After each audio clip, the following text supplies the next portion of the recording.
감사합니다. 다음으로 모실 분은 정말 많은 활동을 하고 계시다고 얘기를 들었습니다. 중소기업협업진흥협회장이신 이년호 회장님 모시고 잠시 이야기를 나눠보도록 하겠습니다. 큰 박수 부탁드립니다.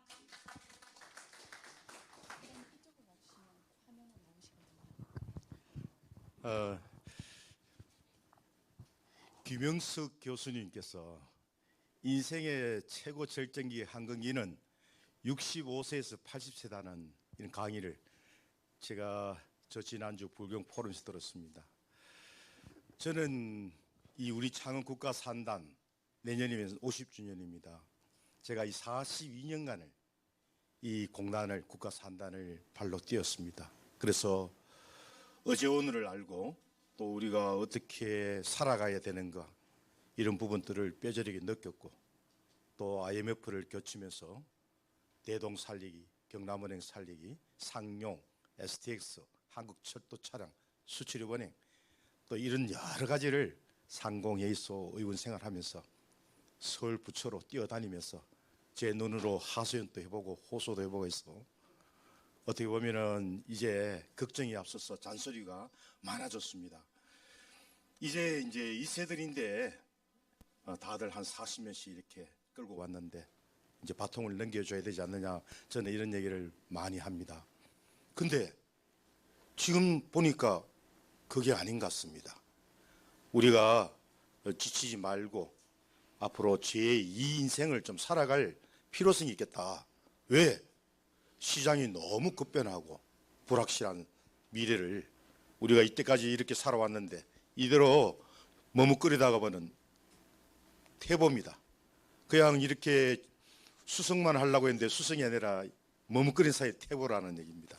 그래서 이럴수록 이런 포럼에 많이 나와서 귀를 열고 또 많은 분들을 만나서 얘기를 듣고 경험담을 또 여유가 된다면은 조금 이제 후배를 위해서 지역을 위해서 또 자식을 위해서 명예도 소중하니까 자기가 하고 싶은 봉사도 기여도 나눔도 좀 해보면 좋겠다는 생각을 해봅니다. 이런 걱정이 많다 보니까 제가 그 잔소리가 많아졌는데 어떻게 보면은 각 많은 단체를 맡게 되었습니다. 또 맡은 이상에는 눈에 보입니다. 그러다 보니까 열정을 쏟다 보니까 집에는 빵점 아빠지만은 그래도 보람이라면은 제가 가지고 있는 재능을 베풀 수 있다는 이런 어떻게 보면은 보람을 가져봅니다. 그래서 6년 정도 전부터 만 6년 정도 전부터 우리 창원 국가 산단이 전에는 63개의 대기업이 있었는데 지금은 54개입니다. 여기 한국GMB의 정세영 사장님 또 와 계시는데 어떻게 보면은 우리 간내가 창원은 1차 벤다. 함안, 사천, 장령, 김해, 녹산 이런 데는 이제 2차, 3차로 이어지는데 이제 어떻게 보면은 1차를 무시할 수가 없습니다. 1차를 잘 파트너십으로 그래도 끌고 가는 게 좋겠다는 생각을 해봅니다. 중소기업은 너무 외롭고 힘든 것 같아요. 판촉, 영업전략, 기술개발 요즘처럼 사람 구하기도 힘든데 참으로 힘든 것 같습니다. 이럴 때일수록 우리가 서로 정보 교류하고 이런 배움의 장은 절대 필요하다. 그래서 저는 국가 산단이 선로마되면서 이제 4차 산업혁명과 스마트 팩토리를 해야 된다고 해서 6년 전부터 이곳에서 했습니다. 그런데 지난달부터 경남 테크노파크와 손을 잡고 오늘 또 둘째 주 수요일 오후 3시에 오늘은 김병규 경제부지사 초청했습니다. 여러분이 시간이 짬이 허락한다면은 오늘 3시에 테크노파크 와주시길 바라고 아리아 포럼이 우리 허성은 회장님은 참으로 실전 경험이 많은 분이고 또 특허 변호가 미국이 아무도 시장을 깨뚫고 있고 이래서 참으로 들을 얘기가 많다 배울 얘기가 많다 싶어서 꼭 참여를 하고 있습니다. 좋은 시간 되기 바랍니다. 감사합니다. 감사합니다. 네, 두 회장님 말씀 너무너무 감사드리고요. 다음 시간부터는 계속 이런 식으로 3분 스피치 시간이 이루어질 거거든요. 저희 운영위원진들한테 말씀해 주시면 3분 스피치 시간을 마련하도록 하겠습니다. 어떤 이야기라도 괜찮으니까요. 편안하게 나오셔서 같이 공유하고 서로를 다 좀 더 알아가는 시간이 되었으면 좋겠습니다. 다음 달부터는요, 36개 강의를 김영수 사마천 협회 이사장님 나오셔서 2달 동안 2번 동안 강의가 진행될 거고요. 다음에 오시면 책도 나눠드리도록 하겠습니다. 그렇다면 오늘 강의를 진행해 주실 허성원 대표 교수님 큰 박수로 모시겠습니다.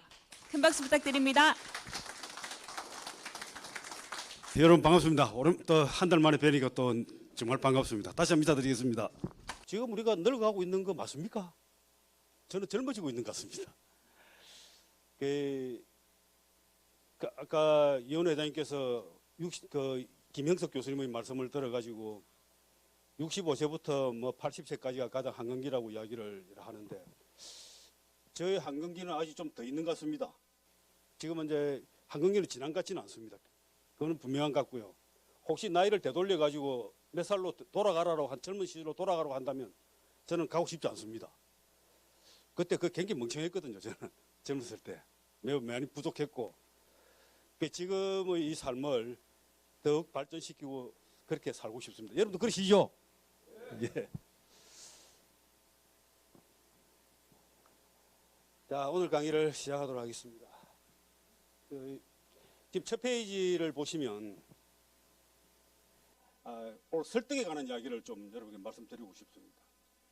여러분들은 누군가를 항상 설득할 일이 있고 또 설득을 당하기도 하죠. 지금 여기 많이 나오신 분들은 여기 나오시려고 마음을 결정을 했을 때에는 분명히 설득을 당했을 겁니다. 그 무엇에 설득을 당했습니까? 가만히 생각해 보시면 첫 번째 한 가지는 제가 여러분들을 초대를 했기 때문이고 두 번째는 여러분들이 뭔가 여기를 같이 하고 싶었던 감정의 변화가 있었을 것이고 그리고 이 내용이 괜찮을 것이다라는 그런 또 요인도 있었을 겁니다. 지금 설득에 관해서는 고대 그리스 시대에도 설득이라는 이야기를 가지고 많은 사람들이 고민을 해왔습니다.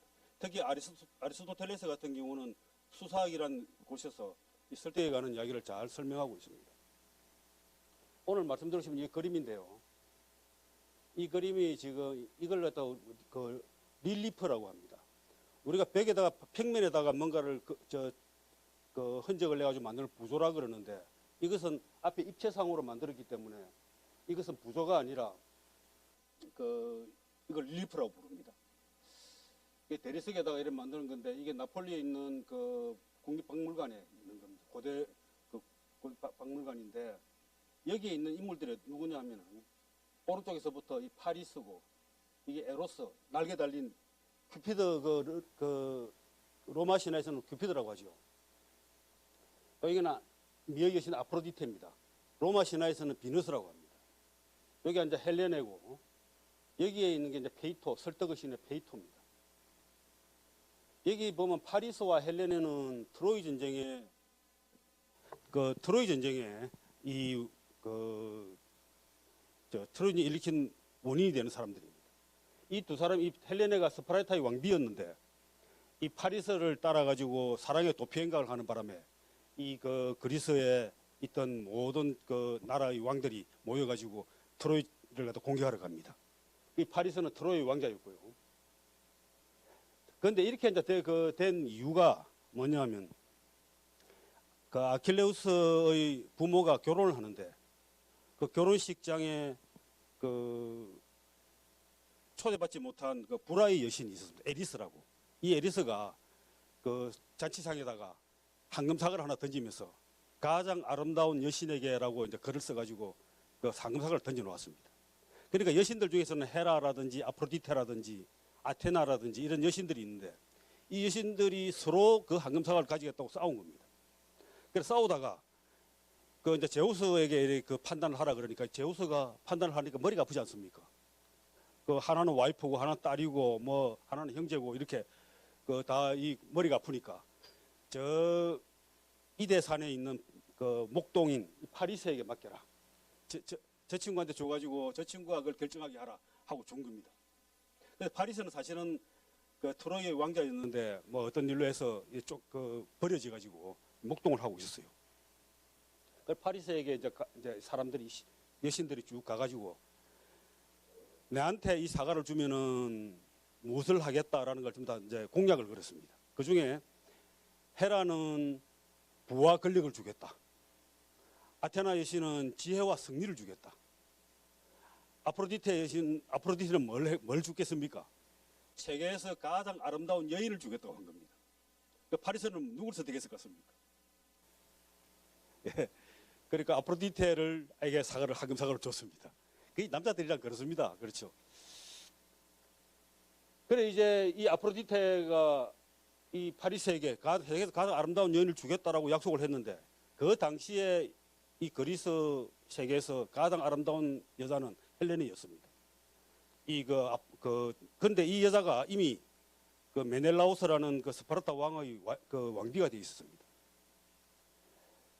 그런데 이 아프로디테는 약속을 했으니까 지켜야 될 거 아닙니까? 근데 마침 이 파리스가 이 스파르타의 트로이에서 이제 자기 형 헥토르와 함께 여행을 왔는데 이 메넬라우스가 자기 외할아버지의 그 상이 나가지고 거기에 상가에 가게 됐습니다. 그러니까 이제 남편도 없고 이 절호의 찬스죠. 이때 이제 아테나가 나타나가지고 이 헬레나를 설득을 합니다. 그래 설득을 하는데 헬레나는 이렇게 어깨에 손을 얹고 저 남자한테 가는 게 좋을 거다 하고 이제 설득을 하고 있고 여기 이 에로스의 그 무기가 뭐죠? 화살이죠. 사랑의 화살이죠.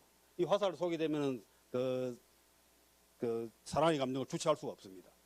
그렇게 해서 이 화살을 쏘는 이 에로스가 또 이거 사랑의 화살을 쏘았고, 그 다음에 이제 페이토라는 설득의 여신이 또 옆 뒤에서 이제 뒷받침을 해주고 있습니다. 이 세 가지 방법으로 세 가지 뜻으로 설득을 하게 들어간 거죠. 그걸 헬레나가 지금 피할 수 있겠습니까? 못 피하겠죠. 그래서 이제 이 파리스를 따라서 이제 떠나게 됩니다. 자, 근데 이 세 가지 설득이 무기가 뭔지를 이 아리스토텔레스가 설명을 하고 있습니다. 아리스토텔레스의 수사학이라는 책에 보면은 사람을 설득하는 이 수사의 기법은 세 가지가 있다. 한 가지는 에토스고, 또 한 가지는 파토스고, 하나는 로고스다. 에토스와 파토스와 로고스가 서로 합치게 되면은 더 이상 이 설득을 빠져나갈 방법이 없다. 이런 이야기입니다. 에토스는 뭐냐면은 말하는 사람의 입장입니다. 말하는 사람이 얼마만큼 권위를 가지고 신뢰를 주느냐 하는 거고요. 이 파토스는 듣는 사람의 감정입니다. 그리고 로고스는 그 메시지의 논리입니다. 그것이 진실한 것인가, 얼마나 논리적인가, 논증이 되는가 이런 겁니다. 자, 그래 설득을 당할 때는 항상 세 가지의 요소가 작용하기 마련이죠. 내한테 말하는 사람이 얼마만큼 권위가 있고 신뢰가 있는 사람인가. 그러면 다른 걸 다 제쳐놓고 말을 듣기도 하죠. 누군가가 어디에 뭔가를 투자했다 이렇게 하면은 묻지도 따지지 않고 투자를 따라가는 사람 있지 않습니까? 그리고 자기 마음이 동하면 그것도 또 다른 사람이 누가 뭔 소리를 해도 또 행동 옮기는 경우가 있죠. 그러고 그 로고스는 논리입니다. 그 메시지가 내한테 정말 필요한 것이고 옳은 것인가 하는 것을 따지는 거죠. 그런데 어느 것이 가장 설득력이 강하겠습니까? 예, 에토스가 가장 한 60% 정도를 차지한다고 합니다. 그리고 파토스가 한 30%, 로고스가 그중에 10% 정도밖에 안 된다고 합니다. 그런데 이 세 가지를 다 합치면 이제 강력한 설득의 무기가 되는 거죠. 설득의 올가미가 되는 겁니다. 자, 그러면 아까 봤을 때 아프로디테는 무엇에 해당합니까? 그러니까 그리스 신화에서 12주신 중에 한 명이고 미의 여신이고 그 여신의 말을 거역할 수가 없죠. 그게 이제 에토스에 해당된다면 아까는 에로스가 화살을 쏘아가지고 사랑의 마음을 일으킨 것은 아마 파토스일 겁니다. 그리고 그 뒤에 앉아있던 페이토라는 설득의 여신은 이 로고스일 겁니다. 이 세 가지를 완전히 세 가지 영역에서 이 올가메스니 헬레네가 피할 수가 없었죠. 자, 그래서 우리가 이제 여러분들이 항상 어디선가 설득을 하거나 어떤 논쟁이 벌어질 때 우리가 가장 많이 쓰는 방법은 내 말이 옳다는 것을 증명하려고 합니다. 그 증명하는 것은 뭡니까? 로고스죠. 이 로고스에 직접 집중을 하다 보니까 그 사람이 아무리 그것이 옳다 그래도 내 마음이 동하지 않으면 듣지 않습니다. 그러고 누군가가 먼저 그것을 따라 했으면 시계 따라갑니다. 그래서 광고라든지 이런 데 보면은 그 잘생긴 남자, 뭐 날씬한 여자가 무언가를 음료수를 마시게 되면 저걸 마시면 나도 그렇게 될 것이다 하는 이런 에로스적인 그런 유혹을 받게 됩니다. 자, 오늘은 설득에 관해서 간단히 이야기했고요. 자, 이제 본격적으로 들어가겠습니다. 참 오늘 그 나눠드린 자료 중에는 앞에 제가 지난 한 달 동안 쓴 칼럼 4개를 제가 여러분에게 첨부해 드렸습니다. 시간 나실 때 보시면 제가 단톡에서도 뭐 올리기도 했습니다만 이렇게 또 출력해 드리면 또 의미가 있을 거라 해서 또 첨부했습니다. 자, 지난번에 강의를 다 기억하시죠? 자, 제가 이렇게 이야기하면 딱 여러분들 뭐라고 답해야 될지 다 아시죠? 도천지장법. 아, 예, 좀 약하시네. 제가 그럼 거꾸로 하겠습니다. 뒤에 걸 할 테니까 여러분 앞에 가십시오. 지신 인용음. 예. 예, 여러분 훈련시키는 재미도 괜찮습니다. 이제 지난번에 우리가 꼭 기억해둬야 될 아주 중요한 키워드는 이제 그런 사실 이런 것들을 우리가 머릿속에 몇 번 외우고 말을 하다 보면은 그냥 책을 읽고 그냥 눈으로 익히는 것하고 듣는 거하고 말하는 것도 다릅니다. 직접 말을 해보시면 여러분들이 머릿속에 더욱더 깊이 각인됩니다. 책 같은 것도 읽다가 잘 안 되면은 여러분 그냥 소리 내서 읽어보시면 머리에 잘 들어옵니다. 오늘도 여러분들이 기억해야 될 것들이 몇 가지가 있습니다. 그래서 도천지장법과 지신 인용음은 이제 또 다음에 한꺼번에 모아서 외우려면 힘드니까 오늘 미리 다 외워두시기 바랍니다. 오늘 작전편, 오늘은 제2편과 제3편을 할 텐데요. 2편은 작전이고 3편은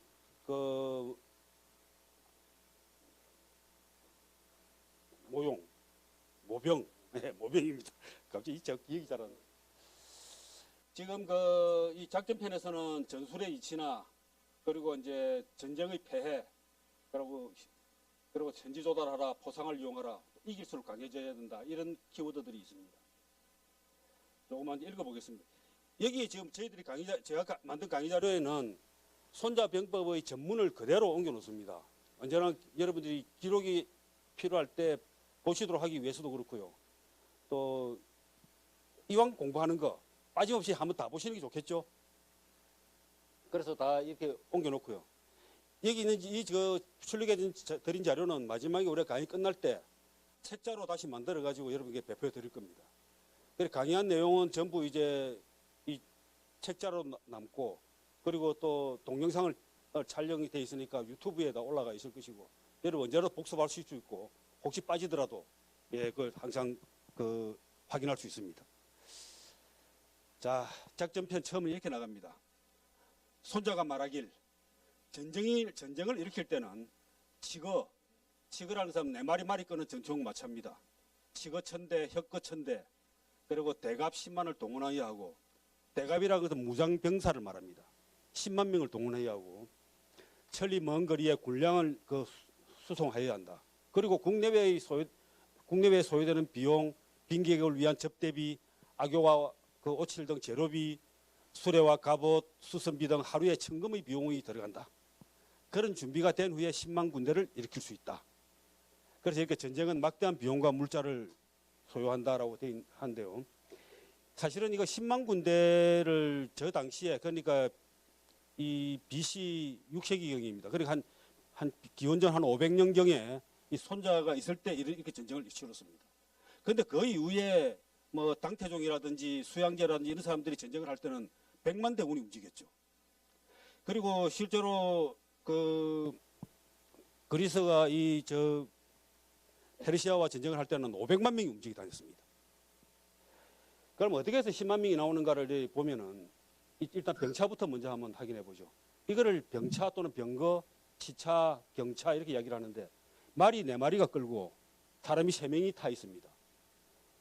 이 말이 네 마리가 있는데 이 중간에 있는 두 마리를 복마라 그러고 양쪽에 있는 걸 참마라 그럽니다.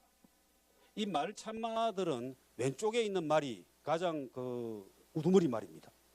그래서 저 상대방을 장수들을 벌할 때에는 좌참을 목을 쳐라 이렇게 이야기를 합니다. 왼쪽 말을 목을 치면은 이 전투 이 마차의 전체 기동력이 뚝 떨어지게 됩니다. 그리고 이 전차에 타는 사람들은 세 사람인데 차우, 의자, 차자인데요. 차자는 이 장거리 공격용 화살이나 이걸 쓰고 차우는 이런 근거리 전투를 합니다. 이게 이제 과나 모를 씁니다. 과는 이렇게 이 낫처럼 생긴 이런 거고 모는 뾰족하게 이래 생긴 창입니다. 그래 보통 보면 이 차자가 제일 높은 사람입니다. 이 사람이 간혹 때로는 왕이 서기도 하고 이제 장군들이 서기도 하고 이러는데 이쪽이 이제 우두머리고 이쪽이 이제 밑에 아래 사람입니다. 의자는 운전기사입니다. 굉장히 제일 중요하죠, 운전기사가. 이게 이런 마차의 대수가 1000대가 있으면 천성지국이고 10,000대가 있으면 만성지국입니다. 그래서 중국의 고대 춘추전국 시대에서는 이 천성지국이 이제 제후국들은 다 천성지국입니다. 그런데 이제 만성지국은 뭐냐면 왕이입니다. 예, 주나라의 왕이 이제 만성지국인데 1000대의 마차를 가지고 있다면 어느 정도 병력이냐면 그러니까 지금 여기는 말이 두 마리씩 이렇게 있는데 원래 네 마리여야 됩니다. 이게 보면 이제 손무자 직해에 보면 이렇게 되어 있습니다. 병거 1승마다 갑사가 3명. 갑사는 위에 말을 타고 있는 사람 3명입니다. 그리고 보돌이 72명입니다. 그리고 25명 치중거. 그러니까 뒤에 치중 먹고 있고 뭐 이렇게 수리하고 이런 사람들 따라다녀야 되죠. 그래 모두 100명이다. 그래서 병거 1,000대와 혁거 1,000대를 총 계산하면 무장한 병사가 모두 10만이 된다. 그래서 10만 정도면은 제후국들은 굉장히 강한 제후국이 됩니다. 그래서 나중에 이제 주나라 왕실이 힘이 약해지고 제후국들이 힘이 강해졌을 때 이 제후들이 이 천성지국에서 그러니까 천성지국의 병사를 몇 배나 2배나 3배나 늘리기 위해서 많은 꼼수를 부립니다. 그래서 이게 이 정도의 그러니까 어딘가를 전쟁을 치러 나갈 때는 저 정도의 병력을 데리고 나가야 되는 거죠. 그래서 전쟁을 활용한다는 것은 승리를 바라는 데 있다. 전쟁이 길어지면 병사들은 무뎌지고 얘기가 꺾이게 된다. 저렇게 많은 병사가 움직이니까 오래 걸려서는 안 되는 거죠. 그래서 성을 공격할 때 전력 소모가 크고 야전이 길어지면 나라 재정이 충분치 못하게 된다. 병사들이 무뎌지고 얘기가 꺾인 데다 힘이 시하고 재정이 소진되면 제후들이 그 피폐한 틈을 타 일어나게 될 것이다. 다른 나라가 공격에 들어온다는 외침이 생긴다는 겁니다. 그러면 아무리 지혜롭더라도 그 뒷일을 제대로 수습하기 힘들 것이다. 그래서 전쟁에서 졸속에 대해서는 들어보았어도 교구라는 말은 들어본 적이 없다. 졸속은 우리가 항상 쓰는 졸속입니다. 막 빠르게 처리하자 좀 부실한 것 이겁니다. 교구라고 하는 것은 이 교라고 하는 것은 정교하다 이런 뜻이고 완벽하다는 뜻입니다. 구라는 것은 오래 걸린다는 것이고. 그래 무릇 전쟁이라는 것을 오래 끌어서 나라에 이루었던 적은 아직 없었다. 전쟁을 일으키는 것의 해악을 제대로 알지 못하는 자는 전쟁을 일으키는 것의 이로움도 제대로 알지 못한다. 이런 이야기입니다. 그래 이걸 다시 정리해 보면 이 속전속결하라. 빨리 전쟁을 끝내라. 오래 끌면 막대한 비용과 물자로 재정이 고갈된다. 병사들이 무뎌지고 얘기가 꺾인다. 분병자해라 그럽니다. 내부 반란이나 외침이 또 일어날 수 있다. 그래서 전쟁의 폐해를 제대로 모르는 자는 전쟁이 오래 끌어가지고 일어나는 여러 가지 재정적인 문제 그리고 또 다른 내부 반란이나 또 외침이나 이런 것을 모르는 자는 전쟁의 이로움도 제대로 모르는 것이다. 전쟁의 이로움을 제대로 알려고 안다면은 저런 폐해도 잘 안다는 것이죠. 쉽게 말하면 폐해는 이로움과 서로 거울 대칭과 같은 것이죠. 그래서 교지불여졸속이라고 합니다. 지체된 완벽은 빠른 부실함을 이기지 못한다. 이런 말이 여러분 좀 와닿기도 하십니까? 이게 그래서 이 보면은 교지는 졸속을 이기지 못한다라고 하는 것이 이제 어떤 일본 자료에 이렇게 되어 있습니다. 교랑은 완벽함, 빠름. 이 완벽하면서 빠르게 되면 동그라미가 2개입니다. 그래서 좀 다시 졸속이라 하더라도 다시 빠르기만 한 것만 해도 이건 동그라미 하나 정도는 줄 수 있습니다. 그러나 정교하고도 느리면은 이거는 아니고 정교하고도 또 부실하면은 더욱 아닌 거고 이렇습니다. 왜 그렇게 했습니까? 졸속을 해가지고 빨리 하고 나면은 잘못을 우리가 먼저 알게 되고 그 잘못을 가지고 다시 피드백을 해서 새로운 개선을 할 수가 있습니다. 그러나 실행을 해보지 않으면은 그 개선을 할 기회마저도 놓쳐버리는 겁니다. 그래서 이 마크 주커버그도 done is better than perfect라고 했습니다. 실행이 완벽을 이긴다. 그러면 무조건 졸속이 항상 좋은가 하는 것에 대해서 의문을 가질 수 있지만 그래도 적어도 실행하지 않고는 학습도 할 수가 없는 것이죠. 그래 여기 보면 그 마크 트웨인도 이렇게 이야기를 했습니다. 우리가 좋은 결정을 하기 위해서는 이미 좋은 경험이 있었어야 된다. 경험을 했어야 된다. 그럼 좋은 경험을 하기 위해서는 어떻게 해야 되느냐? 나쁜 결정이 있었어야 된다는 겁니다. 우리가 나쁜 결정들을 쭉 많이 했기 때문에 좋은 경험을 하게 됐고 그 경험이 있었기 때문에 이제 좋은 결정을 할 수 있는 것이죠. 그래서 처음부터 좋은 결정을 한다는 것은 어렵다는 겁니다. 다시 나쁜 결정이라 하더라도 빨리 하는 것이 중요하다는 겁니다. 실제로 우리가 비즈니스를 하다 보면은 회사들의 특성을 많이 보게 됩니다. 어떤 회사들은 아주 신속하고 빠르게 그 결정을 해가지고 팍팍팍 진행되어가는 느낌이 있는가 하면 어떤 데는 뭐 며칠여간에 결정을 하지 않아가지고 담당자들이 애를 먹습니다. 그럴 때 담당자들이 어떻게 됩니까? 분병자야하게 되시오. 병사들은 그 무뎌지고 그 얘기는 꺾이게 됩니다. 자, 그런데 항상 그 빠른 것만 좋지는 않습니다. 이 파비우스의 전략이라 해서 이 옛날 이 카르타고의 한니발이 알프스를 넘어서 그 로마를 공격한 적이 있습니다. 제2차 포에니 전쟁 때입니다. 그때 넘어왔을 때 이 파비우스가 딕테이터, 그러니까 이 딕테이터를 독재자로 번역을 하긴 하는데 저때 정권을 가진 어떤 그 정치가입니다. 이 파비우스가 그 로마를 지키는데 12년 동안을 질질 끌어가지고 로마를 지켜냅니다. 맞붙어 싸우지 않고 이 카르타고의 군사들이 워낙 강하기 때문에 이 파비우스는 맞붙지를 않습니다. 그러니까 본대하고는 싸우지 않고 지역적인 군대 이런 데만 싸우고 그리고 그 청야 전술이라 그래서 그 물과 음식을 싹 치워버립니다. 그래서 이 한니발 군들이 먹을 것이 없어가지고 애를 먹도록 해가지고 12년 동안을 버텨가지고 끝내 로마를 지켜냅니다. 그 지연 전술이 필요할 때도 있습니다. 자, 그래서 신속하게 해야 되는 경우는 어떤 경우겠습니까? 공격을 할 때죠. 또 수비를 하거나 또 다른 전략에서는 또 지연 전술이 필요하기도 합니다. 그런데 공격을 할 때도 지연 전술이 필요할 때가 있습니다. 상대방의 군사들을 그 성 안에 가둬놓고 그 포위를 해서 안에서 완전히 진에 빠져가지고 성 안에 가서 그 한정된 공간에서는 식량이 없어서 버틸 수가 없죠. 그렇게 해서 그 상대방을 지쳐서 항복하게 만드는 그런 전략도 있죠. 자, 그래서 용병을 잘하는 자는 거듭 징집하지 않고 군량을 3번 싣지 않는다. 그 징집을 한 번 하고 2번 하고 계속 사람 뽑아가면은 백성들이 피폐해지겠죠. 그리고 군량을 3번 싣지 않는다는 말은 군량을 계속 여러 번 보내다 보면은 국내의 경제가 엉망이 될 겁니다.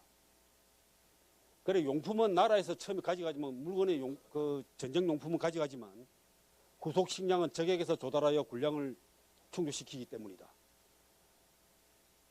그 나라가 군대로 빈곤해지는 것은 원거리 수송 때문이다. 원거리 수송은 곧 백성들을 가난하게 만든다. 군대에 가까운 곳에서는 물가가 높아져 백성들의 재산도 고갈되게 된다. 그러면 나라에 낼 세금이 급하니 국력은 약해지고 재정은 파탄난다. 중원내 빈집이 늘어나고 백성들의 재산이 열에 7번 잃게 된다. 국가 재화도 수레는 부서지고 말은 부를 수 없게 되며 갑옷과 투구, 화살과 쇠뇌, 창과 방패, 징발된 소와 큰 수레 등은 열에 6은 잃는다. 고로 지혜로운 장수는 군량을 적에게서 얻기 위해 힘쓴다. 적의 군량이나 건초 1석은 아군 20종에 해당한다. 20배에 해당한다는 이야기입니다. 뭐 무슨 말인지 대충 아시겠죠? 현지에서 조달하라는 이야기입니다. 다시 좀 정리를 해보죠. 정리를 안 해놨구나. 그래서 현지 조달하라는 이야기입니다. 자, 적을 죽이는 것은 사나운 기세다. 이를 위해 적의 이익을 취하는 자에게 보상한다. 그 적의 물품을 노략을 전리품을 많이 얻으라는 겁니다. 그래 이거는 보상을 하는 것이죠. 그 노획한 전차의 깃발을 바꿔 달아가지고 아군에 섞어 성취하고 포로를 잘 대접하여 아군을 양성하면 적을 이길수록 더욱 강해진다. 그러니까 전차를 우리 것으로 만들고 병사들을 우리의 병사로 통합을 시키면 우리는 이길수록 더욱 강해진다는 군대가 커지는 거죠. 이게 성적 입강이라고 합니다. 이걸 좀 이따 다시 좀 더 설명하겠습니다. 그래서 전쟁을 하는 장수는 백성의 생명을 관장하고 국가의 안위를 지키는 주체가 된다. 여기 보면 이제 성적 입강, 싸울수록 강해진다라는 말인데요. 실제로 우리가 그 비즈니스를 해보면은 기업이 더욱 커질수록 강해집니까? 약해집니까? 강해진다고 우리가 일반적으로 다 생각할 수 있지만 기업들이 성장할수록 성장통이라든지 성장의 위험은 더 큽니다. 그래서 기업이 성공이 가장 큰 리스크라는 말이 있습니다. 그 이야기 좀 더 하게 될 텐데요. 요거는 지금 몽고에 가는 태무진입니다. 태무진이 자기 그 경쟁자들을 다 무찌르고 그 많은 병사들을 그 이제 포로로 잡습니다. 그래서 이렇게 이야기합니다. 이들은 모두 우리 군에 귀속시킨다. 그래가지고 이 그 포로로 잡힌 병사들이 이렇게 엎드려서 그 항복을 합니다. 그런데 저렇게 이겨가지고 받은 병사들을 자기의 군으로 끌어들일 수 있다는 포용력은 굉장히 중요합니다. 그리고 보통 많은 기업들이 M&A 같은 걸 많이 하죠. M&A를 해가지고 위태로워지는 기업들이 굉장히 많습니다. 이 화학적 결합이 잘 안 되고 저 기업들의 그 인적인, 물적인 여러 가지 부분이 그 아주 그 불화를 일으켜가지고 끝내는 다시 분리시키거나 또 아니면은 그로 인해서 회사가 또 그 위험해져가지고 다른데 매각되기도 합니다. 최근에도 뭐 그런 예들이 좀 있었죠. 실제로 이 옐로우 모바일이라는 굉장히 그 대단히 각광을 받던 회사가 있습니다. 회사가 뭐 몇 조 원의 그 기업 가치가 올라가고 했었는데 그 회사의 핵심 역량은 뭐냐면은 스타트업들을 전부 끌어모아가지고 하나를 딱 끌어모아서 그 주식 스와핑을 해가지고 회사를 키워나갔습니다. 그래서 많은 창투사들은 이런 데서 굉장히 관심 있게 봤습니다. 아주 희한한 비즈니스 모델이었거든요. 그래서 많은 창투사들이 굉장히 많은 돈을 투자를 했고 몇 조 대의 기업 가치를까지 성장했다가 한 방에 날아갔습니다. 그 회사가 한 70몇 개의 그 스타트업들을 모아가지고 하나의 회사로 만들었던 거죠. 그래서 서로 그 기업들 간에 서로 시너지 효과도 없고 서로 결합도 화학적으로 섞이지도 않고 서로 핵심 역량이 공유가 되질 않는 겁니다. 그 사일로 효과라 그래서 그 자기 그 사일로 아시죠? 저 사료 쌓아놓은 사일로. 이 사일로들은 서로 옆에 하고 서로 교류가 되지 않습니다. 이처럼 많은 그 기업들이 서로 각자의 자기 그 집단의 이익만을 가지고 서로 버티기 때문에 이 회사가 버틸 수가 없었습니다. 그리고 지금 이 여기는 지금 현재 항우와 유방이 이 진나라를 갖다 이제 공개하러 갈 때 같이 한꺼번에 여기서 출발을 합니다. 유방은 이렇게 해서 이 이제 함양까지 진나라 수도까지 가고 항우는 이렇게 가서 거록을 갔다가 이렇게 해서 이제 이 저 신안을 거쳐서 이렇게 들어갑니다. 그래서 한국간을 지나서 들어가는데 이 항우가 적은 병사로 그 진나라 군을 20몇만 명을 포로로 잡습니다. 20만 명이 넘습니다. 자, 이 포로를 잡아가지고 이제 이 진나라로 진군을 하는데 자기 병사로 합류를 하니까 이 진나라 군들이 굉장히 그 불안한 겁니다. 반란을 일으킬지. 그래 어떻게 하냐면 이 신안에 가서 신안 대학살이라고 대학살을 하게 됩니다. 20만 명을 그냥 끌어 묻어버립니다. 계곡에 넣고 묻어버립니다. 이걸 갱살이라고 하는데 중국 역사에 보면 이 갱살이 심심하게 나옵니다. 실제로 항우도 갱살을 몇 번 합니다. 나중에 또 몇만 명을 끌어묻기도 하고 하는데 그 중국의 가장 유명한 진나라와 그 조나라의 그 장평 전투에서는 45만 명을 끌어묻었습니다. 지금도 그 발굴을 하면은 그 당시의 그 유골들이 이제 나오고 있다고 합니다. 그래 항우 같은 경우는 싸워가지고 자기 병사들 가지고 싸워가지고 이기면 어떻게 됩니까? 그 병사들을 합류를 시키지 못하기 때문에 군대가 이기고도 강해지지가 않습니다. 힘이 더 늘어나지가 않는 거죠. 여기 보면 타기에도 이렇게 나옵니다.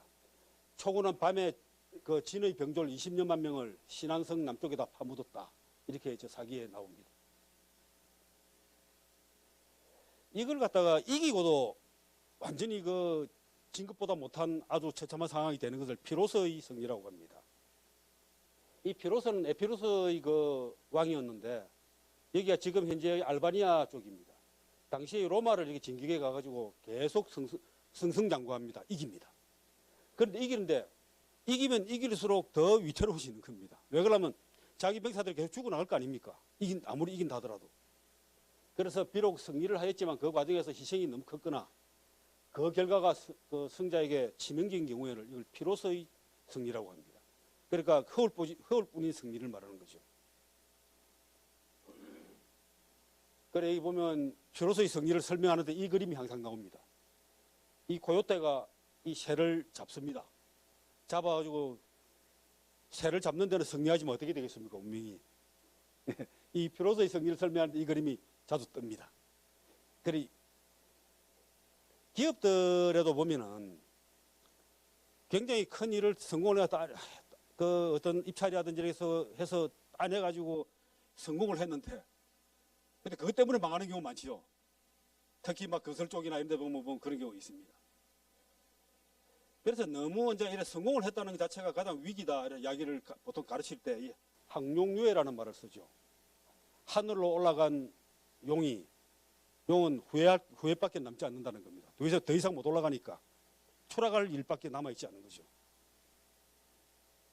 이걸 갖다가 여러분 챗GPT 써보시죠. 챗GPT가 어떻게 제가 가지고 노는지를 여러분 한번 사례를 한번 보여드리겠습니다. 그 성공이 최대의 그 위기라고 말하면 어떤 의미가 있는가? 참 자료가 잘 안 보이네. 성공의 위기라고 하면은 잠깐만 자료 한번 잠시 주시겠습니까? 제가 좀 읽어보겠습니다.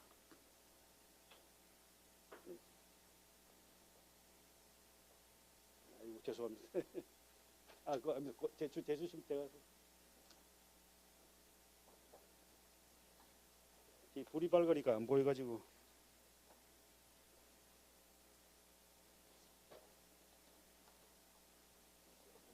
이게 참 안 보이네. 이 집 출력이 이 버전이 안 맞아서 그런지 제가 우리 담당자에게 이걸 보냈더니 안에 막 그림이 엉망으로 들어가고 그래서 어그러집니다. 그래가지고 이거 안 되겠다 싶어서 제가 PPT로 여러분들에게 다시 보내드렸는데 PPT를 보고 말씀드립니다.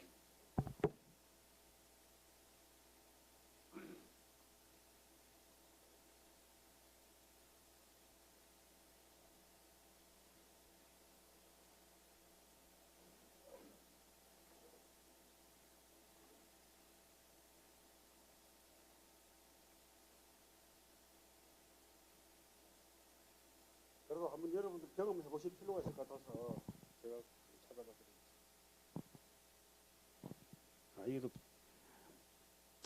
여기도 좀 그러네.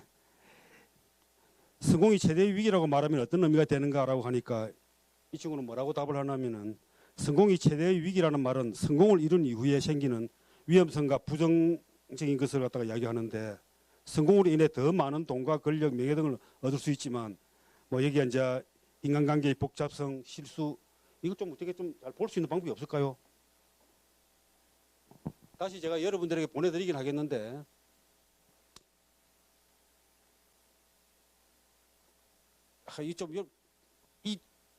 그 챗GPT가 굉장히 똑똑하다는 것을 여러분들이 좀 보여드리고 싶은데 그래 크고 성공하였다가 그 성공을 감당하지 못하고 몰락한 기업들이 사례가 있는가 하니까 네, 역사상 많은 기업들이 성공을 거두는데 그것을 감당하지 못하고 몰락한 사례가 있습니다.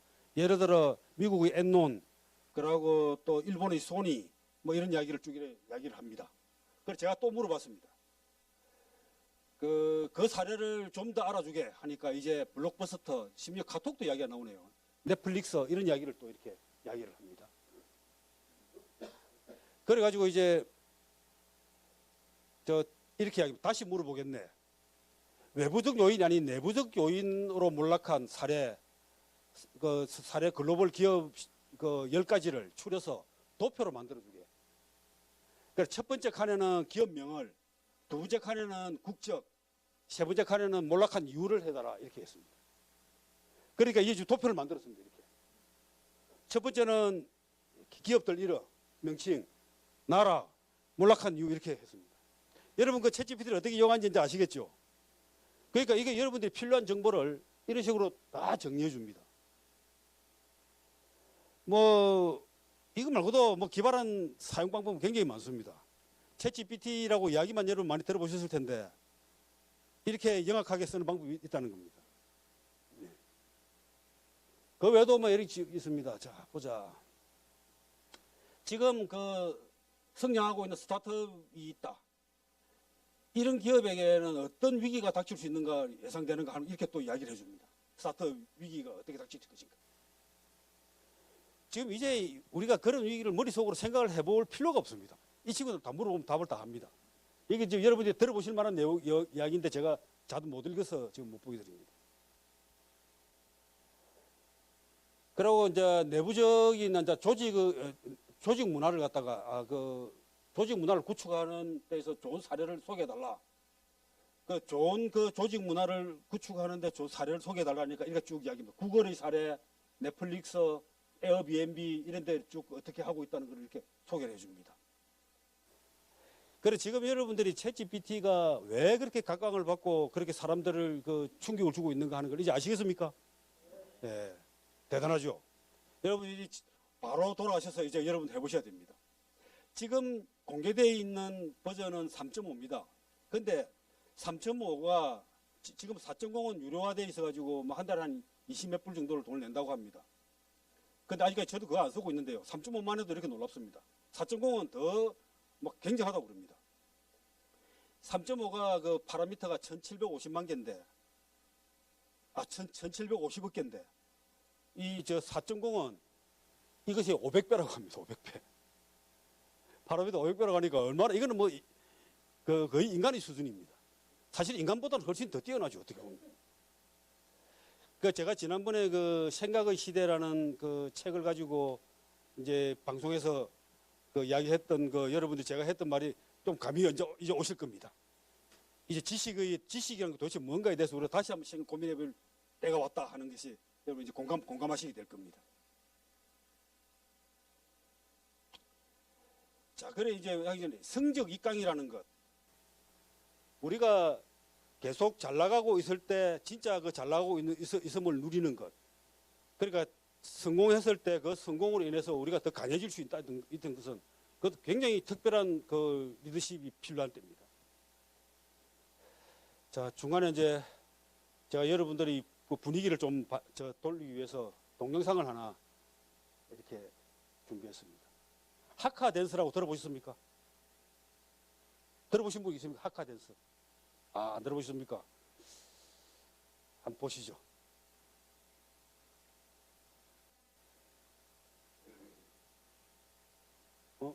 왜 가동이 안 되지?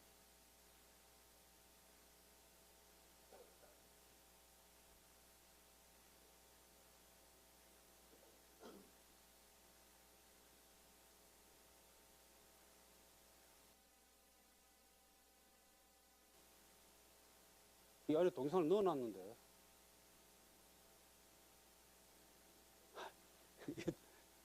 단톡으로 보내드리겠습니다. 이 하카 댄스는 그 뉴질랜드 마오리족의 전통 그 춤입니다.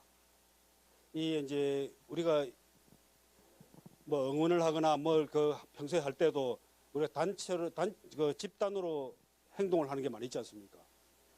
근데 이 마오리족들의 그 아마 뉴질랜드 여행 가보신 분도 알겠지만은 그 마오리족들이 독특한 춤이 있습니다. 그리고 나중에 혀를 쭉 내밀고 뭐 이렇게 하죠. 근데 이게 이제 저 집단으로 일하는 거 보면 굉장히 그 참 특별합니다. 그 가슴에 전율이 올 정도로 사람들이 마음을 우리가 저렇게 하나로 이래 여기 보면 이제 그 지금 아니죠. 예. 자.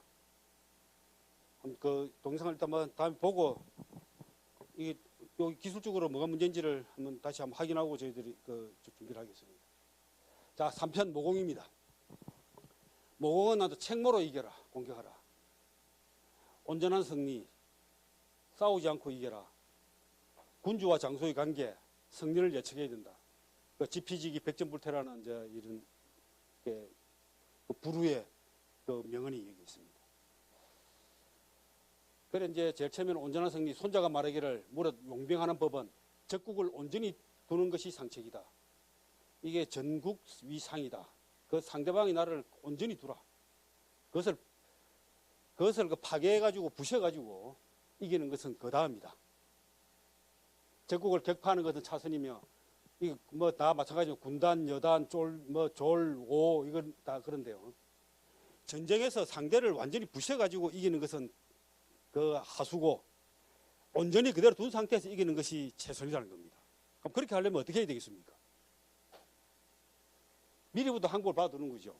그러니까 여기 보면 이제 이게 백전백승이면 비선제선자여라. 부전이 구린지병이면 선제선자여라. 100번 싸워서 100번 이기는 것, 좋지 않은 것 중에서 좋은 것이다. 아니면은 좋은 것 중에 좋은 것은 아니다. 뭐 이런 뜻입니다. 부전이 싸우지 않고 굴린 상대방을 굴복시키는 것, 그런 전쟁, 그것이 좋은 것 중에서도 좋은 것이다. 최선이다. 이런 뜻입니다. 이 제가 손자병법 내용 중에서 가장 좋아하는 말입니다. 이 실제로 그 우리가 비즈니스 상에서도 많은 전쟁이 일어납니다. 그 전쟁이 그 다툼이 이렇게 싸우지 않고 끝낼 수만 있다면 최상이죠. 그 특허 분쟁도 수많은 특허 분쟁이 매일 그 일어날 가능성이 항상 상존하고 있습니다. 예를 들면 이런 겁니다. 구글이라든지 아니면 퀄컴이라든지 애플 이런 회사들이 삼성전자에 뭐 스마트폰 대당 얼마를 로열티를 뭐 내라고 요구했다. 이런 이야기를 우리가 항상 들어보지만 그 이후에 뭐 뉴스를 잘 듣지는 못할 겁니다. 예를 들어 대당 뭐 5달러를 갖다 퀄컴이 달라고 했다면 그러면 그 퀄컴은 자기 특허 리스트를 뭐 100몇십 개국 200개국 해가지고 보냅니다. 그럼 삼성전자는 이제 그걸 받아보고 우리가 그런 일을 하죠. 다 분석을 합니다. 분석을 해가지고 어느 거는 특허 침해가 맞고 어느 거는 아니고 또 어떤 거는 뭐 다툼의 여지가 있고 이런 식으로 엄격히 분류를 해가지고 5달러를 달라고 했다면 우리는 한 2달러만 주자. 그럼 2달러, 5달러 하고 싸우다가 나중에 뭐 3달러로 하자, 4달러로 하자 이렇게 해서 결정을 내게 됩니다. 보통 그렇게 해서 그 일이 끝납니다. 만약에 그렇게 합의가 되지 않으면 어떻게 되겠습니까? 소송이 들어가야 되겠죠. 그래서 소송을 했다는 이야기를 잘 듣지 않지 않습니까? 그래서 일반적으로 많은 분쟁이 그렇게 해서 합의로 끝나고 중간에 다 해결됩니다. 그래서 어리석은 사람들이 자기 고집만을 피우다가 끝내는 전쟁으로 소송이나 분쟁이 가게 되는 거죠. 이 옛날 역사의 그 춘추전국시에도 보면은 이런 그 전쟁이 일어나는 거 보면 굉장히 그 군주들이 어리석은 판단, 잘못된 그 상황에서 일어나는 경우가 굉장히 많습니다. 사전에 말 몇 마디면 다 해결될 수 있는 것을 그 전쟁을 일으키는 경우가 있고요. 전쟁의 위기를 그 사자가 다니면서 몇 마디 말만 가지고 위세를 해서 다 전쟁을 미리 막거나 그 위기를 다 넘기는 경우가 실제로 많이 있습니다.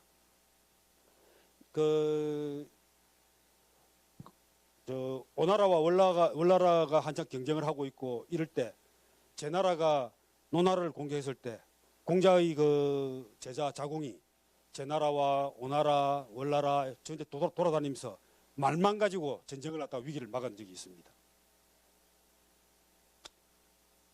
그래서 최상의 전략은 상대의 책무를 무력화하는 것이고 그 다음이 상대의 외교적으로 공격하는 것이고 그 다음에 군사적으로 공격하는 것이고 그 다음에 성을 공격하는 것이다. 공성은 부득이한 때에 한다. 상을 공격하는 것은. 그게 이제 노라든지 이런 지금 그 병차를 수습하고 장비를 갖추려면 3개월은 지나야 이룰 수 있고 그거리입니까? 그거 또 역시 3개월이 지나야 맞출 수 있다. 장수가 자신이 분노를 이기지 못하여 개미 떼처럼 성을 오르게 하면 병사들을 사마를 잃고도 성을 함락시키지 못하고 그 공격이 재앙이 된다. 그래서 용병에 뛰어난 장수는 적병을 굴복시키되 싸우지 않는다. 적의 성을 함락시키되 공성을 하지 않는다. 적국을 무너뜨리되 오래 끌지 않는다. 반드시 온전하게 두고 천하를 다툰다. 그래야 병력의 손실 없이 이익을 온전히 할 수 있다. 이것이 모공법이다. 용병법에 따르면 아군이 적의 10배이면 포위하고 5배이면 공격하고 2배이면 나누고 대등하면 싸우고 병력이 적으면 도망가고 열세일 때 피한다. 약한 군대가 굳게 버티면 강한 적에게 사로잡히고 만다. 예, 그래서 여기 이제 나온 말이 뭡니까? 상병벌모라는 말입니다. 가장 좋은 것은 벌모, 책모를 공격하는 겁니다. 쉽게 말하면 싸울 엄두도 못 내게 만든다는 겁니다. 싸울 엄두도 못 내게 만든다는 것은 우리가 워낙 강해서일 수도 있고 외교적으로 잘 상대방을 설득을 해서 싸울 뜻 생각을 내지 못하게 만드는 것이죠. 그 두 번째가 벌교입니다. 교라고 하면서 외교를 막는 겁니다. 그 상대방의 그 도와줄 수 있는 주의를 다 봉쇄해 가지고 이 그 공격을 하는 겁니다. 이것도 싸우지 않는 것이죠. 그 처음과 두 번째 것은 그래도 괜찮습니다. 이것까지도 안 되면은 이제 벌병 전쟁을 하는 겁니다. 세 번째는 공성입니다. 성을 공격하는 겁니다. 그나마 이제 벌모는 가장 그 손쉽게 이기는 것이고 벌교가 그 다음이라면 벌병이나 공성은 상처만 남는 승리할 수 있습니다. 이게 이제 요즘 어떤 데서 그런 일이 벌어지는 말이죠. 자, 여기 뭐 보시면은 이 스타벅스 로고하고 비슷합니까? 실제로 뜯어보면 전혀 다르죠. 스타벅스는 안에 여기 보면은 그 머리카락 긴 메두사 같이 생긴 여자의 얼굴이 들어있지 않습니까? 사이렌이라고 그러죠. 사이렌의 얼굴이 그려져 있습니다. 그런데 이게 전혀 달라 보이죠. 그런데 스타벅스는 이 상표들에 대해서 무효심판을 전부 청구를 했습니다. 우리나라에서. 이 회사들에 보면 이제 이건 알프레야 그거 마고스 그 베넥스 인터내셔널인데 이 다 공격을 해가지고 스타벅스가 이겼겠습니까? 졌겠습니까? 졌습니다. 그런데 왜 공격을 했겠습니까? 그래 이런 공격들이 굉장히 많습니다. 이것도 보면은 지금 애플입니다. 애플이 프리페어라는 이것을 공격을 했습니다. 전혀 다르죠? 공격을 했습니다. 그런데 애플하고 공격을 소송을 한참 진행 중에 합의를 받습니다. 합의를 어떻게 받는가? 요걸 요렇게 바꿨습니다. 뭐가 바뀐 것 같습니까? 뭐 달라진 거 없어 보이죠? 요 부분이 이렇게 요거는 직선이고 요거는 요렇게 곡선입니다. 그걸 합의를 봐서 끝났습니다. 이 기업들이 왜 이렇게 공격하겠습니까? 저렇게 처음부터 비슷한 그러니까 비슷한 게 아니고 약간의 자기들한테 가까이 오는 것만 봐도 물건 덤벼들면 어떻게 합니까? 더러워서 기사라서 피해가는 겁니다. 더러워서 이제 피해가는 거죠. 그래서 지금 이렇게 원이 그려져 있는 로고를 누가 만들고 싶겠습니까? 이거 만들어가지고 하면은 스타벅스가 텔레비전 공격이 올 것이다. 미리 지뢰 안 하는 거죠. 애플도 마찬가지입니다. 이런 뭐 과일이라든지 이런 모양을 갖다가 이렇게 대충 만들면은 틀림없이 애플이 공격이 올 것이다. 그래 우리는 그걸 피하자. 이렇게 하게 되어 있습니다. 그렇다면 어떻게 됩니까? 자기들의 브랜드가 커버하는 영역이 굳건히 넓게 유지되는 거죠. 쉽게 말하면 어떤가 상병벌모죠. 뭔가 비슷하게 가까이 올 생각마저도 미리 짓밟아 버리는 겁니다. 이게 브랜드 관리입니다. 기업들의.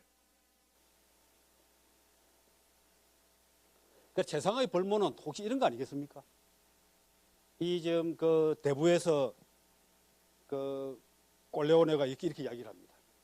친구는 가까이 두라. 적은 더 가까이 두라. 적에 대해서는 딴 생각을 먹지 못하도록 가까이 딱 붙어가지고 적의 모든 행동을 같이 행동을 하라는 겁니다. 더 멋진 말은 이 말일 것 같습니다. 아브라함 링컨이 한 말입니다. 적을 망가뜨리는 최고의 방법은 그를 친구로 만들어버리는 것이다. 예. 이 이상의 더 이상의 벌모 전략은 없죠. 최상의 벌모라고 생각합니다. 자, 용병법에 따르면 아군이 10배이면 포위하고 우리가 10배를 강하면 포위하고 5배면 공격하고 2배면 일단 나눠서 공격하고 대등하면 싸워도 좋다. 병력이 적으면 달아나고 열세일 때는 피한다. 약한 군대가 좀 틀리네요. 군대가 굳게 버티면 강한 적에게 사로잡히고 만다. 불리하면 피하라는 게 전쟁. 그러니까 그 명을 떼받쳐 놓고 싸울 일이 아니다는 겁니다. 전쟁은 죽기 위해서가 아니고 여기서 그 내가 목숨 걸고 싸우는 게 아니고 상대방이 자기 나라를 위해서 목숨 걸고 죽게 만드는 게 전쟁입니다. 그래 무릇 장수는 왕을 보필하는 나라의 기둥과 같아. 장수의 보필이 적절하면 나라는 강성하게 되고 그 보필에 틈이 생기면 나라는 반드시 약해진다. 고로 군주가 군대에 해를 끼치는 경우가 세 가지 있다. 첫째, 군대가 진격해서는 안 됨에도 이를 알지 못하면서 진격을 명하고 퇴각해서는 안 되는 상황임에도 알지 못하면서 퇴각을 명하는 경우다. 그러니까 장수와 군주가 그 엇박자가 나는 것이요.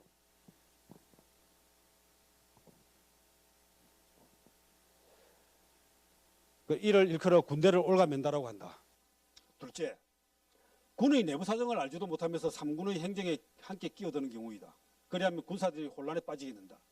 셋째, 삼군의 임기응변에 대해 알지도 못하면서 군의 임무에 함께 끼어드는 경우이다. 그러면 군사들은 명령을 믿지 못하게 된다. 정군이 혼란과 불신에 빠지게 되면 제후들이 난을 일으켜 오게 되며 이를 난군인성이라 한다. 난군인성이라는 건 스스로 어지럽혀서 적군에게 승리를 가져다 주는 걸 말합니다. 이게 말하면 이제 군주가 있고 군대를 이끄는 장수가 있을 거 아니겠습니까? 군주와 장수의 이제 관계입니다. 그 권한을 위임을 했으면 믿고 맡겨놔야 되는데 이제 임금이 이제 나서서 내가 어떻게 해보겠다 하고 하는 것이죠. 이게 이제 자세히 보면은 군주가 군에 해를 끼치는 이제 세 가지 경우가 첫째, 용병에 간섭하는 겁니다. 그래 군대가 진격이나 퇴각해서는 안 될 때 이를 알지 못하고 진격 퇴각을 군주가 명하는 거죠. 두 번째는 행정 간섭이고 세 번째는 임무에 간섭하는 겁니다. 그래서 이런 어떤 그 난군 인성은 그 역대 이 전쟁이나 이런 그 전쟁사를 보게 되면 굉장히 그런 사례가 많습니다. 권한을 갖다 위임을 했으면 권한의 위임에 대해서 그 정권을 띄워야 되는데 우리나라의 경우는 난군 인성이 언제 확실한 증거가 있죠? 그 바로 임진왜란 때입니다. 선조가 이순신 장군을 이렇게 잡아가지 않습니까? 정유재란이 처음 시작할 1957년 초에 그러니까 그 일본의 가등청청이 이래 저 침범이 올 당시에 이순신 장군을 압송을 합니다. 서울로 압송을 해가지고 이제 그 취재를 했다가 나중에 백의종군을 시키죠. 그러니까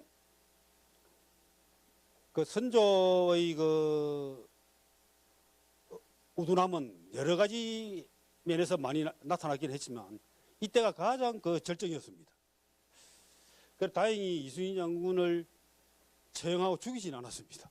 그나마 살려가지고 이제 백의종군을 시키고 또 얼마 안 돼가지고 이제 원균이 칠천량 전투에서 저 병사들을 모든 군력 군사력을 다 망가뜨렸을 때 다시 이제 복권을 시켜가지고 이제 그 삼도 수군을 맡긴 거죠.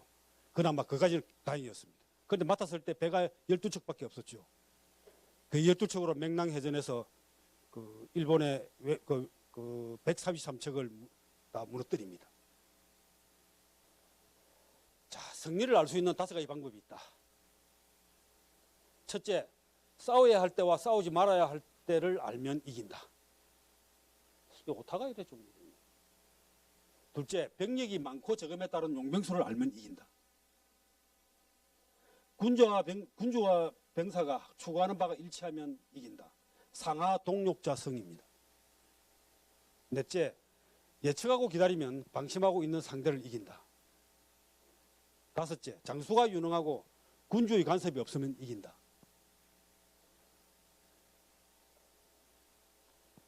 그래서 지피지기면 백전불태라고 합니다.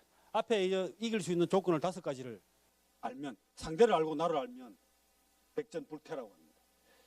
보통 우리가 지피지기 백전불승이라고 이런 이야기를 하죠. 그 백전불승은 아니고 백전불태라고 합니다. 위태롭지 않다고 합니다.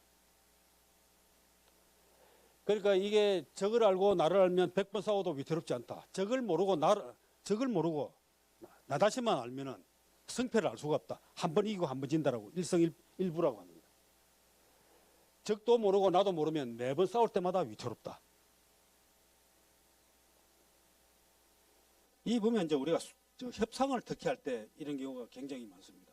협상을 할 때는 우리가 사전에 우리의 상황과 상대방의 상황에 대해서 굉장히 그 공부를 많이 합니다. 처음에 이제 보면 이 협상을 할 때 협상 그 테이블을 체크리스트를 아주 면밀하게 만드는데, 지금 협상을 우리가 이제 어떻게 할 것인가 보면 일단 협상 전략을 먼저 정합니다. 포지션을. 이쪽은 아주 상당히 협조적입니다. 이쪽은 이제 X축은 협조적이고 Y축은 내 주장을 얼마나 강하게 가져갈 것인가 하는 겁니다. 그래서 상호 협조적이면서 내 주장도 강하게 유지할 수 있는 것이라면 어떤 게 있겠습니까? 이런 서로가 윈윈하는 경우입니다. 상대도 이기고 나도 이기는 아주 최고의 어떤 결과를 만들어내는 거죠. 그런데 내 고집 내 고집을 절대 고집을 절대 꺾지 않고 협조적이지도 않다. 이러면 어떻게 되겠습니까? 그러니까 지금 이제 우리가 상대방에 조금 더 양보할 생각이 없고 상대방이 협조적이지 않으면 이걸 그냥 협상을 하지 않겠다는 뜻입니다. 그래서 시간만 끌겠다는 이야기입니다. 그걸 윈윈을 할 것인가 아니면 질질 끌 것인가 아니면 이제 상대방의 것에만 무조건 들어주면 항복입니다. 그리고 우리 주장만 강하고 상대 협조적이지 않으면 상대방을 이기겠다는 겁니다. 상대방을 확실히 굴복시키겠다는 뜻입니다. 그 사이에 이 부분이 서로 타협을 할 수 있는 영역인데 어느 쪽을 타협을 포지션을 정할 것인가를 먼저 정해야 되죠. 그렇게 한 다음에 이제 우리가 갖고 있는 여러 가지 핵심 포인트들을 정리를 합니다. 상대방에서는 누가 나오고 누가 있고 우리는 이거 다뤄야 될 이슈는 무엇인가. 그러고 이 협상이 이루어지지 않으면 대안은 뭔가. 그러고 저쪽 요구에 대해서 우리가 다른 것을 제시할 수 있는 옵션은 뭔가. 그러고 상대방이 이야기하는 니즈, 요구사항은 무엇이고 그 요구사항에 뒤에 숨어있는 욕구는 뭔가. 이런 것들을 충분히 검토를 해야 되는 거죠. 그렇게 해가지고 우리 쪽에서 검토해야 될, 준비해야 될 사항과 상대방을 것을 분석해야 될 것, 이걸 리스트를 만들고 그래가지고 이 데이터베이스를 만듭니다. 엑셀 파일로 쭉 포인트별로 이렇게 해서 플러스 마이너스 X 이걸 다 정리를 합니다. 이런 일들은 협상을 나가는 준비하는 사람들에서 기본적으로 하는 일들입니다. 제가 재작년이죠. 제가 관계하는 스타트업과 관련해서도 이걸 할 때 이걸 체크리스트를 이것보다 이만큼 복잡하지는 않지만 굉장히 체크리스트를 깊이 파악을 해가지고 가서 협상을 한 적이 있습니다. 자, 정리를 이제 여기 끝났습니다. 제가 조금 버벅대긴 했는데요. 어제 저녁에 제가 또 강의를 하고 강의를 이렇게 쉽게 떠들고 집에 가면은 잠이 잘 안 옵니다. 그래서 수면이 굉장히 좀 부족한 상태가 있습니다. 아침에도 좀 너무 일찍 일어났고 그래서 조금 이 용어가 기억이 안 나는 것들이 있고 좀 버벅댄 적이 있는데 이해하시고 내용들이 여기 좀 오늘 못 보여드린 것들은 단톡이나 이런 걸로 보내드리겠고요. 참 여러분들 제가 운영하고 있는 밴드가 있습니다. 밴드에 들어오시면은 또 여러 가지 정보들을 요 관련된 정보들도 같이 올리고 있으니까 밴드에 들어와서 보시기 바랍니다. 제가 안내도 해드리겠습니다. 자, 오늘 우리가 공부했던 것들 한번 정리해 보겠습니다. 아까 이야기했었죠. 에토스, 파토스, 로고스. 이 세 개 삼각편대로 가지고 이제 공격을 하면은 버틸 상대가 없는 거죠. 내가 당했던 것도 마찬가지고 남에게도 마찬가지입니다. 교지부려졸속 질질거려서는 안 된다. 이길수록 강해져야 한다. 이길수록 강해진다는 게 굉장히 어렵다는 겁니다. 오히려 그 승리를 하고 성공을 한 것이 오히려 더 위기가 될 수 있는 경우가 훨씬 더 많다는 거죠. 그러니까 100번 싸워 100번 이기는 것은 최선이 아니다. 싸우지 않고 상대를 굴복시키는 게 최선이다. 백전백승 비선지선자여라. 부전이 구린지병이면 선지선자여라. 상병벌모 지피지기 백전불태. 지피지기 백전불태는 뭐 워낙 잘 아실 거고요. 오늘 하나가 딱 두 가지만 우리가 외워가시오. 성적 입강 그리고 상병벌모 이 두 가지는 한번 외워가시기 바랍니다. 제가 그러면은 성적 입강이라고 하면 여러분 상병벌모를 한번 하시고 제가 이걸 하면은 이걸 답하시면 되겠습니다. 자, 성적 입강, 상병벌모. 예, 여러분들은 항상 성적 입강하는 그런 비즈니스를 하시길 빌겠습니다. 자, 이상입니다. 감사합니다. 혹시 질문 있으시면 질문을 뭐 한두 가지 받겠습니다. 이런 강의하고는 거의 질문이 없으시더라고. 여러 한 감옥하시더라고. 예. 자, 오늘 또 뭐 사진 촬영 좀 이래 기념물 한번 남기시고 그렇게 가시기로 하십시다.